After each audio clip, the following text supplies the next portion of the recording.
It begins in silence, a silence that creeps into your bones, the kind that lingers long after the last sound has faded. Imagine California in the late 1960s, a time of free love, of music, of rebellion, but also a time when darkness prowled unseen. On a quiet road, beneath the cover of trees and stars, headlights cut through the night. Two young people sit in a car, laughter soft, hands brushing together nervously. They don't know it yet, but they are about to meet a man who will become one of the most chilling and elusive killers in American history, a man who named himself the Zodiac. What drove him? Was it hatred, a thirst for power, or the sheer thrill of watching the world tremble in his shadow? He didn't just kill. He wrote letters dripping with arrogance, mocking the police, teasing the press, and terrifying the public. He wanted recognition. He wanted fear. He wanted to be remembered. And somehow, more than 50 years later, he still is. The Zodiac Killer was never caught. His identity remains a ghost in the fog, his taunting words echoing through history like a riddle without an answer. Tonight we journey into his world. We'll walk the lonely roads where his victims took their final breaths. We'll read the coded letters that baffled cryptographers and left entire cities in dread. And we'll stare into the void where his identity should have been, asking the question that has haunted detectives, journalists, and everyday people for decades. Who was the Zodiac Killer? San Francisco in 1969 was alive with revolution. The streets pulsed with protests against the Vietnam War. The sounds of Jefferson Airplane and Janis Joplin echoed through the Hyde-Ashbury district, and the summer of love still lingered like incense in the air. But beyond the colors, the music, and the freedom, there was fear. A fear born not of politics or war, but of an unknown predator who hunted under the stars. Police scanners buzzed with whispers of strange killings. Newspapers carried cryptic puzzles that taunted the authorities, and citizens began to look over their shoulders when the night fell, because they never knew if the Zodiac was watching. The Zodiac didn't hunt like other killers. He didn't vanish into the shadows forever after one crime. He wanted the world to know him, to speak his name, to print his words. He contacted newspapers with threats, boasting of murders, demanding attention, and promising more bloodshed if ignored. And chillingly, the press obeyed. His letters, filled with strange symbols, became front-page news. He had turned murder into theater, and the world was his audience. But to understand the Zodiac Killer, we must begin where his terror began. On December 20th, 1968, in the quiet town of Vallejo, California, teenagers David Faraday and Betty Lou Jensen parked their car on Lake Herman Road. They were high school students, out for what should have been a simple date. The night was cold, silent, the road barely traveled. They didn't know a stranger was watching. Around 11 p.m., another car pulled up beside them. What followed was sudden, brutal, and without mercy. Shots rang out. David was killed instantly. Betty Lou tried to flee, but she was chased down, shot 5 times in the back as she ran into the night. Their bodies were left beneath the stars, their future stolen. Police arrived to chaos. No suspects, no motive, just 2 innocent lives extinguished. The murders of David Faraday and Betty Lou Jensen shocked Vallejo. This was not San Francisco with its chaos and crime. This was a small, quiet town where doors were left unlocked and the nights were calm. Parents clutched their children tighter. Teenagers whispered nervously in school hallways. The police struggled to find leads. No robbery, no signs of sexual assault, just senseless violence. It felt random, and random is what terrified people the most. Because if there was no reason, there was no way to predict where the killer might strike next. Weeks passed. Vallejo's winter air hung heavy with unease, but life, as it always does, began to creep back toward normal. And then, July 4th, 1969, Independence Day, fireworks crackled over California skies, laughter filled the night air, and once again, young couples found solace in parked cars. At Blue Rock Springs Park, Darlene Farron, a vibrant 22-year-old, and Michael Mageau, just 19, sat in a car, talking. What should have been a festive evening turned into horror. Around midnight, another car pulled up behind them. The driver exited, approaching with a blinding flashlight. Before they could react, gunfire erupted. Darlene was struck multiple times and would not survive. Michael, though gravely wounded, miraculously lived. But this time was different. Hours after the shooting, a call came to the Vallejo Police Department. The voice was calm, male, almost casual. He confessed not only to the Blue Rock Springs attack, but also to the Lake Herman Road murders. He spoke as though narrating a game he enjoyed. The operator traced the call to a phone booth at a gas station, just blocks away from the police department. By the time officers arrived, the booth was empty. The killer had vanished into the night, leaving behind only a chilling certainty. He wanted recognition. Then came the letters. On July 31, 1969, 3 nearly identical notes arrived at the Vallejo Times-Herald, the San Francisco Chronicle, and the San Francisco Examiner. Each letter claimed responsibility for the murders and contained a piece of a cryptogram, a puzzle of strange symbols. He demanded the papers publish them on the front page, threatening to kill again if they refused. It was the birth of something new. This wasn't just a killer, this was a persona, and soon the world would know his name. The ciphers were published. Readers across the Bay Area hunched over newspapers, pencils in hand, trying to decode the mystery. Who was this madman writing in puzzles? The Chronicle was flooded with calls. Amateur code breakers filled libraries, convinced they could crack it. Fear spread, but so did obsession. Then, on August 1, a second letter arrived, and in it, the killer gave himself a name. This is the Zodiac speaking. It was unlike anything the police had ever seen. Killers usually hid. They avoided publicity. But the Zodiac craved it, demanded it, and now he had it. Within days, a school teacher and his wife deciphered the first code. The message was horrifying, yet revealing. I like killing people because it is so much fun. It rambled about hunting humans as the most dangerous game, claiming it was better than killing wild animals because man could make the most exciting prey. But hidden within the cipher was nothing about his identity, just a twisted philosophy of death, written in a chillingly casual tone. It was clear the Zodiac didn't just want to kill. He wanted to play. He wanted to control. He wanted the entire Bay Area to dance to his tune. With his name chosen, the Zodiac's reign of terror had officially begun. He had already killed, but now he had stepped into the spotlight, transforming murder into a psychological war against the public, the media, and the police.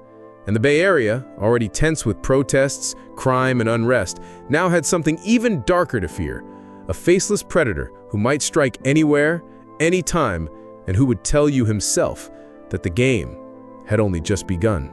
September 27th, 1969, Lake Berryessa. The air was crisp, the lake shimmering under afternoon sun. Brian Hartnell and Cecilia Shepard, 2 college students, had driven out for a peaceful picnic. They lounged by the water, sketching, reading, enjoying the serenity of a Saturday afternoon far from the bustle of city life. It should have been a safe, idyllic escape. But in the distance, a man was watching. Dressed in an executioner-style hood, wearing a bib marked with a strange symbol, a cross within a circle, the Zodiac stepped out of the trees carrying a gun and pre-cut lengths of rope.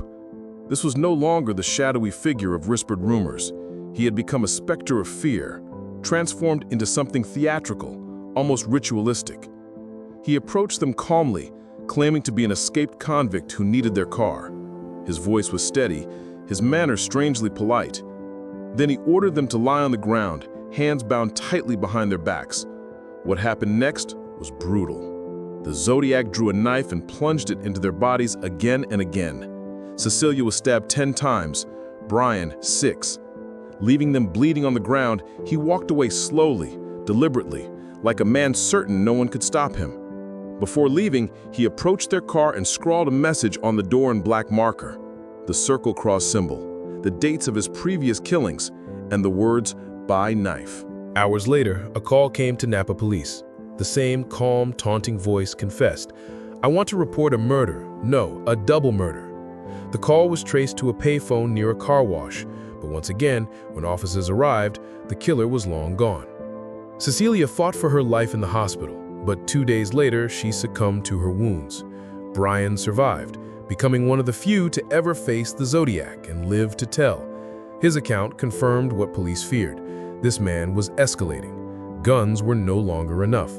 Now he had a costume, a symbol, a persona, a nightmare that was no longer just a killer, but a self-made myth. Just 2 weeks later, the Zodiac struck again, this time in the heart of San Francisco. On the night of October 11, 1969, cab driver Paul Stein picked up a passenger in the Presidio Heights neighborhood. It was supposed to be a routine fare. Instead, it became one of the Zodiac's most brazen crimes. At the corner of Washington and Cherry Streets, the passenger pulled out a gun, shot Stein in the head, and calmly wiped down the interior of the cab. Children in a nearby house witnessed the scene from a window and called the police. When officers arrived, they missed the killer by minutes.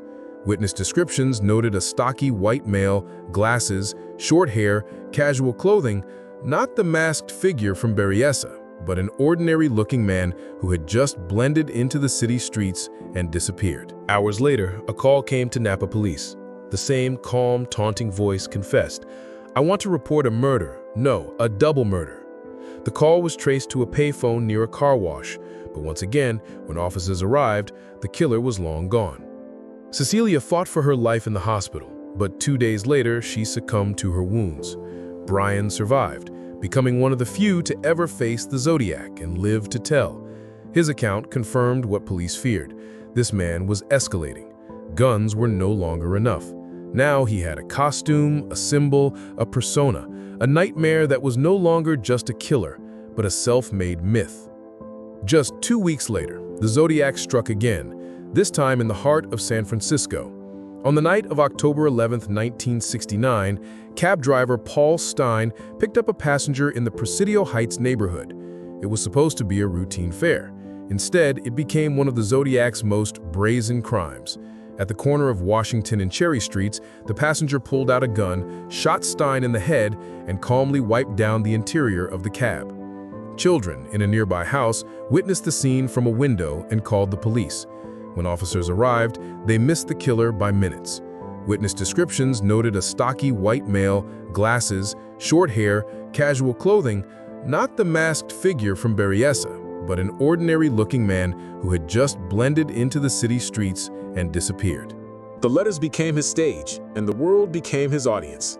With every envelope that arrived at the Chronicle, the Examiner, or the Times-Herald, the Zodiac fed the fire of fear. He didn't just confess to crimes, he performed them on paper. He filled his pages with mockery, strange symbols, and threats. He relished the police's frustration, bragging that he wore disguises to throw off witnesses, taunting that his identity would never be discovered.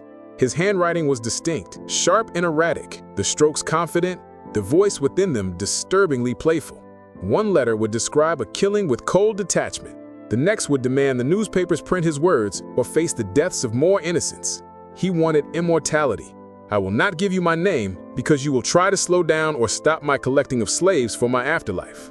That bizarre declaration revealed the strange mythology he wove into his crimes.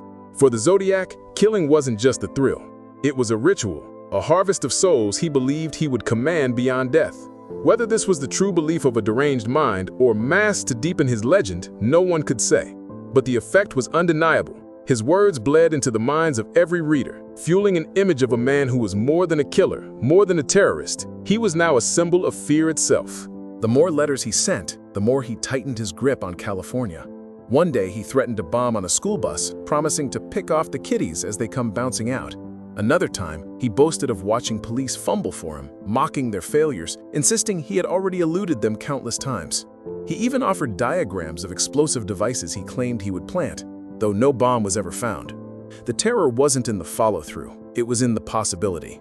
Parents changed routines, schools heightened security, and every yellow bus rolling down the hills of San Francisco seemed suddenly fragile, a moving target painted with fear. The media, caught between responsibility and survival, printed his words. Some journalists argued they were feeding his hunger for attention, but others knew the risk of silence. If the Zodiac wasn't heard, he might strike harder. And so the newspapers walked a razor's edge, keeping his voice alive, amplifying it to millions. With each published word, his legend grew. The people weren't just scared of a killer, they were scared of a ghost who wrote to them directly, a phantom who insisted he was watching, waiting, and laughing. Police departments scrambled, but there was no pattern, no roadmap. Still, suspects began to emerge. One of the most infamous was Arthur Leigh Allen, a troubled man whose strange behavior drew suspicion. He lived near the murder sites, owned a Zodiac brand wristwatch, the same name and symbol the killer adopted, and had a history of violence. Detectives searched his home, finding disturbing items, but never enough for conviction. Allen denied everything, and though many were convinced he was the Zodiac, evidence remained inconclusive. His name would haunt the case for decades, but certainty never arrived. Others were accused, questioned, or whispered about. A journalist, a school teacher, a man obsessed with codes. The Zodiac could have been anyone. The neighbor next door, the man at the corner store, the co-worker with quiet eyes. Each suspect carried pieces of the puzzle, but none fit perfectly. The killer's identity slipped like water through the cracks of every investigation. Even as handwriting experts, cryptographers, and the FBI were drawn in, the Zodiac's mask never slipped. He was careful, precise, a puppeteer hiding behind his stage of letters and ciphers. What made the Zodiac even more terrifying was the possibility that he was ordinary. He wasn't a monster lurking in the shadows, obvious and grotesque. He could be standing behind you in line at the grocery store, buying milk. His hands, the same hands that scrawled threats to newspapers and pulled the trigger on lonely roads. Witnesses described him differently. Some said tall, others average. Some saw dark hair, others light. The only common thread was his glasses, thick-framed, the kind you could find on thousands of men across California. He had no single face, no definitive look. He was a chameleon, and that made him unstoppable. By the dawn of the 1970s, the Zodiac's shadow stretched across California like a stain no one could wash away. Newspapers still received his letters, sometimes riddled with ciphers, sometimes with crude jokes or ominous threats. Police worked tirelessly, detectives losing sleep, staring at cryptograms until their eyes burned. But the more they chased him, the further he slipped away. Every lead seemed promising, every tip sparked hope, yet nothing ever sealed the case. Vallejo, Napa, San Francisco, each department had pieces of the puzzle, but the Zodiac thrived on the cracks between them. He exploited their lack of coordination, playing one city against another, and always staying just out of reach. Public paranoia grew feverish. Taxi drivers in San Francisco drove nervously through the night, watching their mirrors for shadowy passengers. Couples who once parked along lovers' lanes now avoided them, their youthful innocence replaced with whispers of "what if?"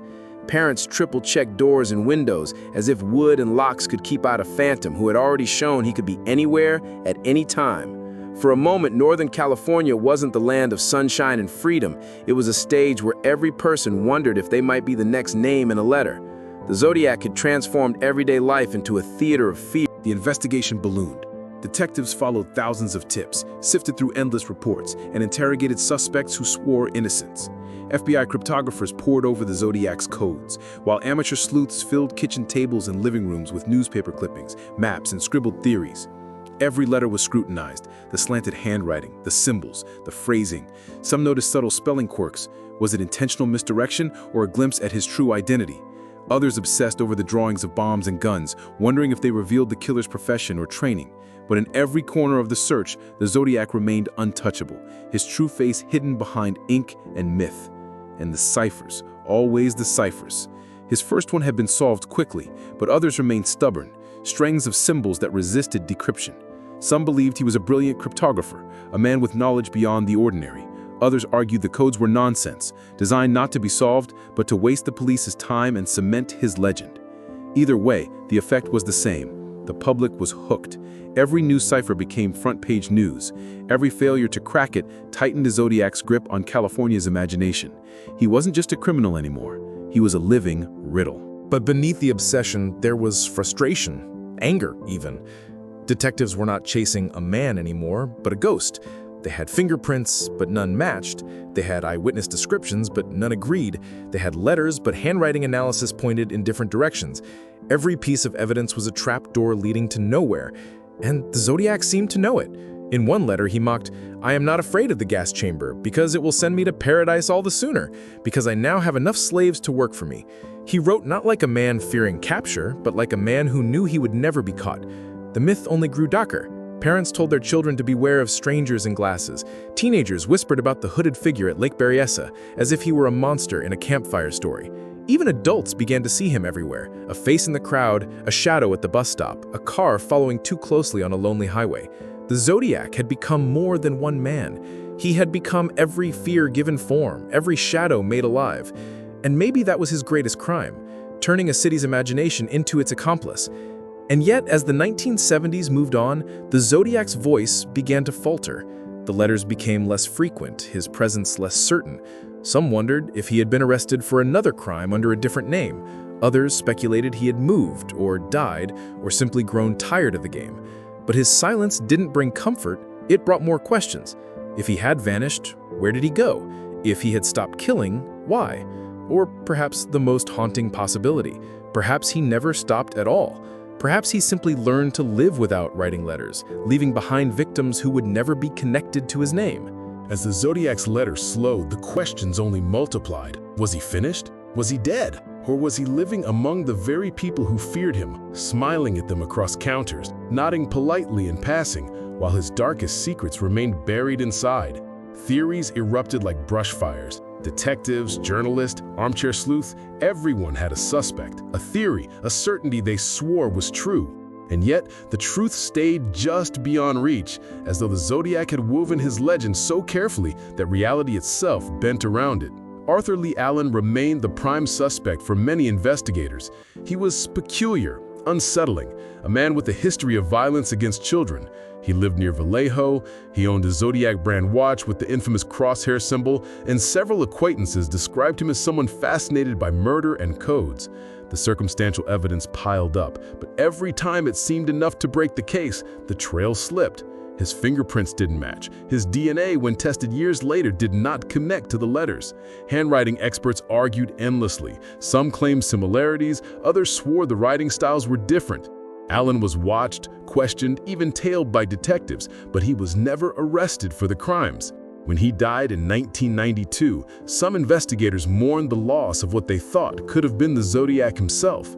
Others felt it was another dead end in a maze built to confuse. But Allen was not the only suspect. Some believed the Zodiac was a man named Lawrence Kane, whose physical appearance bore a striking resemblance to police sketches and who lived near one of the victims. Kane had a brain injury that affected impulse control, and his life seemed to intersect oddly with the case. Others pointed to Richard Gaikowski, a journalist with radical ties, whose voice on recordings reminded some of the police dispatchers who had heard the Zodiac's chilling phone calls. Still others believed the killer was Ted Kaczynski, the man who would later become known as the Unabomber, given his affinity for cryptic messages and disdain for society. The list grew longer with each passing decade. Every strange loner, every eccentric neighbor, every obsessive recluse was examined through the lens of Zodiac suspicion. But for every suspect, there was always doubt. No conclusive evidence ever surfaced. The Zodiac seemed to have planned his identity like his crimes, fragmented, contradictory, impossible to pin down. He was at once a man in glasses seen by children in San Francisco, a hooded monster in Napa, and a cryptographer hidden in plain sight. He was everyone and no one, and maybe that was exactly how he wanted it. Theories stretched far beyond individuals. Some believed the Zodiac was more than one person, perhaps even a group. They argued the style of letters changed, the handwriting varied, the vocabulary shifted too much for a single author.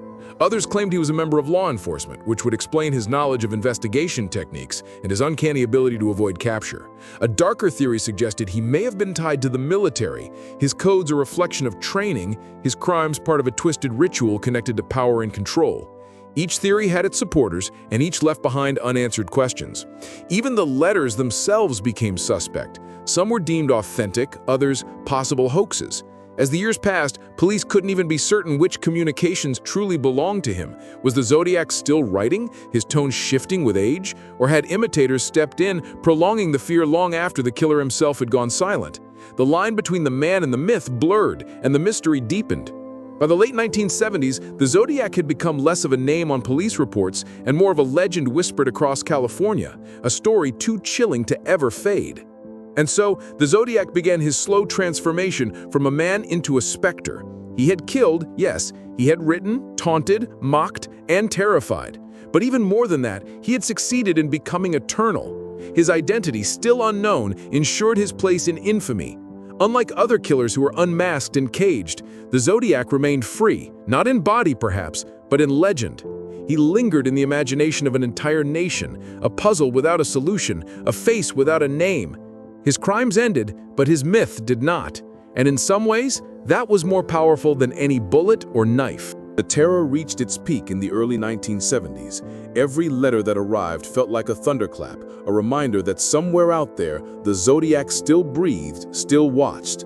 San Francisco newspapers braced themselves every morning, never knowing when the next envelope would appear, when the next cipher would land on their desks with promises of bloodshed. Each communication was dissected by police and civilians alike, searching for clues, searching for an answer that never came. And with every day that passed without his capture, the Zodiac grew larger, looming not just as a criminal, but as an immortal shadow that could not be cornered. The ciphers, more than the killings, became the spine of his legacy. The infamous 340-character cipher, sent in November 1969, resisted decryption for over half a century. Cryptographers, code breakers, and hobbyists worked tirelessly, filling notebooks, running machines, feeding it into early computers, and still the puzzle defied them. The Zodiac had promised that his name was hidden within one of his codes, but as years turned into decades, the mystery deepened. Some believed it was unsolvable, deliberately crafted as nonsense. Others believed the key was still out there, waiting to be found, as if the killer had left a ghost of himself embedded in the symbols. And then in 2020, a breakthrough arrived. Two men and a computer programmer finally cracked the 340 cipher. Its message was taunting but hollow, offering no name, no identity, just more games. I hope you are having lots of fun in trying to catch me. Even in absence, the Zodiac mocked the world. But while the ciphers held the public's imagination, the streets still carried his menace. San Francisco in those years was a city on edge, its nightlife dimmed by caution, its neighborhoods wary of strangers. Even as other crimes filled the headlines, the Manson murders in Los Angeles, the violence of the counterculture clashes, the Zodiac's shadow loomed largest, because he was still out there. He wasn't in a cell, or dead, or vanished from memory. He could strike again at any moment. He said as much in his letters, boasting of dozens of murders no one could confirm, hinting at victims buried in places no one had thought to look. Every unsolved homicide from Northern California in that era was suddenly scrutinized for a Zodiac connection, and the list grew longer than anyone wanted to admit. For police, the case became an endless cycle. Detectives aged, retired, or died, their notes passed down to the next generation, each hoping to be the one to finally pull back the mask. Files grew thicker, evidence boxes heavier, yet the truth remained out of reach. Even when DNA technology advanced in the 1990s and 2000s, when cold cases were being cracked across the nation, the Zodiac eluded capture. His letters were too old, too degraded. His traces were too faint. Technology that caught others brought little more than frustration here, as if even science bowed before his legend. The climax of the Zodiac story isn't a single murder or even a single letter. It is the realization that a man could hold an entire region hostage with nothing but words, symbols, and fear. He didn't need to strike every week to remain powerful. He only needed to remind the world that he was still there, still watching. He transformed murder into theater, and his theater had no end. Each letter was an act. Each cipher was a curtain pulled back, revealing not truth, but deeper mystery. He orchestrated a performance where the police, the press, and the public were unwilling actors, and he was the director, unseen, yet always present.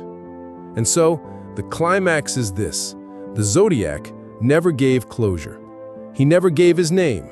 He never gave the satisfaction of an ending. Instead, he left behind a void, a silence louder than words, a riddle that stretches across decades. His story is not one of resolution, but of endless questions. Who was he? How many did he kill? Did he die with his secrets, or is he out there still, an old man blending into the crowd, watching the legend he created live on? The climax of the Zodiac story is the cruelest trick of all, that he never gave us one. Time has passed, decades have rolled on. The free love of the 1960s faded, the protests quieted, the music changed, the cities grew taller, and yet the shadow of the Zodiac has never lifted. New generations grew up hearing the name whispered like folklore, reading about him in books, seeing him flicker across screens in films and documentaries. But unlike most stories of killers, this one has no end. The Zodiac remains, suspended in time, a riddle without an answer. Every theory only deepens the mystery. Every clue opens another door to uncertainty. The case files sit heavy in archives, gathering dust, but the fear they hold feels alive, waiting. For those who lived through it, the memory still lingers like smoke. The sound of a car pulling up behind you on a lonely road, the glance of a stranger at a bus stop, the echo of footsteps on a foggy San Francisco night. These things carried more weight because of him. He proved that evil did not always wear a monstrous face. Sometimes it wore glasses and a quiet smile. Sometimes it wrote letters in neat handwriting and folded them carefully into envelopes. Sometimes it stood in plain sight, watching the city tremble, knowing that anonymity was its greatest weapon. That is the legacy the Zodiac left behind. Not just bodies, but the knowledge that monsters can be invisible, that fear can live forever when no ending comes. And so here we are, over half a century later, still asking the same question. Who was the Zodiac Killer? Was he Arthur Leigh Allen, the man police watched but could never pin down?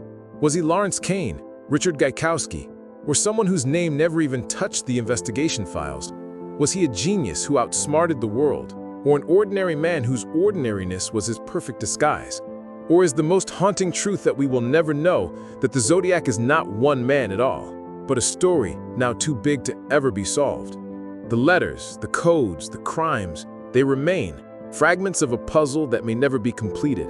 But perhaps that's what the Zodiac wanted from the beginning. Not just fear, not just recognition, but eternity. A place carved into history, his name, or the absence of it, etched into the minds of millions long after his footsteps disappeared from California streets. And in that way, he succeeded. The killer who mocked the world has achieved what he craved, to never be forgotten. And now the story passes to you. You've walked the lonely roads, you've heard the letters, you've seen the evidence and the fear. But the riddle remains unsolved. Somewhere, hidden in plain sight, lies the truth. Perhaps in an overlooked note, perhaps in a fingerprint that escaped detection, perhaps in a name that was never spoken aloud, or perhaps the truth is lost forever, swallowed by time, buried with the man who called himself Zodiac. That is the power of his legend, to leave us still searching, still wondering, still unsettled. So we leave you with the same haunting question that began this journey. Who was the Zodiac Killer? And as you sit with that question, remember this. Sometimes the greatest terror is not in the answer, but in the silence that follows when no answer comes. If this mystery haunts you as much as it has haunted detectives, journalists, and countless others across the decades, share your thoughts. Could the truth be buried in plain sight, waiting for someone like you to see what others missed? Let your voice join the chorus of those still seeking answers. Because even now, after 50 years, the Zodiac Killer's shadow is not just a story of the past, it is a question that still waits for its ending.